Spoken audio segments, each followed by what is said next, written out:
Tiniyak ni Senate President Tito Soto na forthwith o agad-agad magko-convene ang Senado bilang impeachment court kapag naipadala na sa kanila ang articles of impeachment laban kay Vice President Sara Duterte. Sa pagdinig ng House Justice Committee mamaya, bubusiin naman ang Statement of Assets, Liabilities and Net Worth o SALN at mga hindi umano maipaliwanag na yaman ng Vice Presidente. May unang balita si Tina Panganiban Perez. Hawak na ng House Committee on Justice ang ilang statements of assets, liabilities and net worth ni Vice President Sara Duterte. Sa SALN ng BICE noong 2022, ang net worth niya at ng kanyang asawang si Attorney Manasseh Carpio nasa mahigit 71 million. Noong 2023, umakyat ito sa mahigit 77.5 million. Umakyat muli ang net worth ng mag-asawa noong 2024 sa mahigit 88.5 million pesos. Nagdeklara rin silang mag-asawa ng business interest sa ilang kumpanya, kabilang ang GenCorp Industries Inc., kung saan idineklara ni Duterte na stockholder siya mula 2021 hanggang 2024. Pero sa dokumentong ibinigay sa komite ng Securities and Exchange Commission o SEC, hindi nakalista si Duterte bilang stockholder ng naturang kumpanya.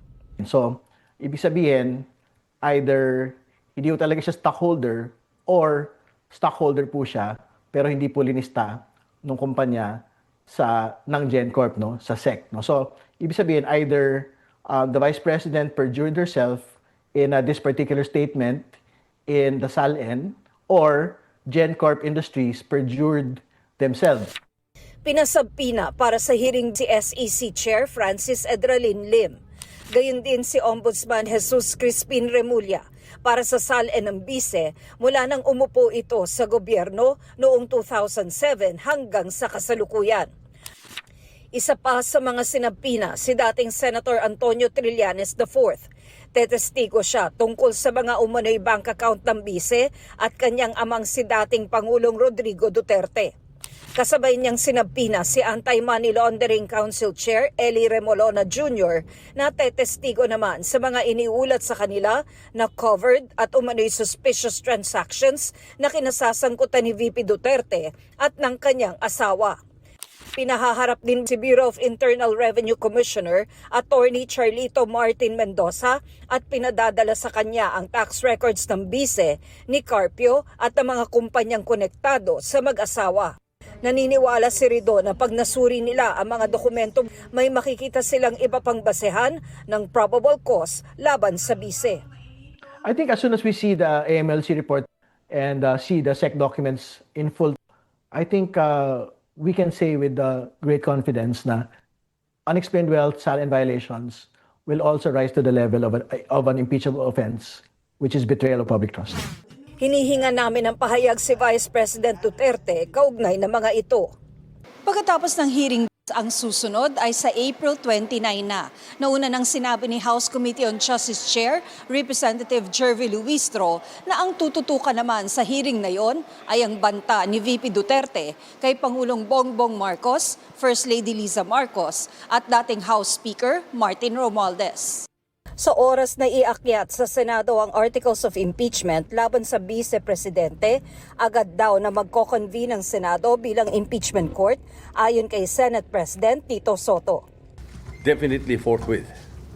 As soon as the Senate receives it, I will inform the Senate and refer it to the Committee on Rules. By May 4, if we receive the Articles of Impeachment, then we will immediately convene as an impeachment court. Kung mangyari yan, Mayo rin daw posibleng magsimula ang impeachment trial. Within a month, matagal na yun. Matagal na yun. Ako, tingin ko in a matter of 2 weeks, more or less 2 weeks, siguro nakahanda na yun. Panukala ni Senate President Pro Tempore Ping Lacson mula alas 2 ng hapon tuwing Lunes, Miyerkules at Biyernes ang trial. Mula alas 3 ng hapon naman kapag Martes at Huwebes para raw hindi mapabayaan ang paggawa ng mga batas. Kung sakali, kailangan pa itong aprubahan ng mayorya.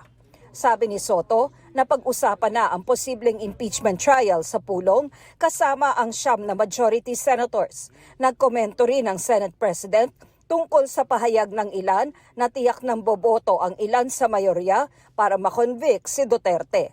Yung mga maruruming aligasyon, iwan na lang natin sa basurahan kasi maling-mali yun sapagkat it can go both ways.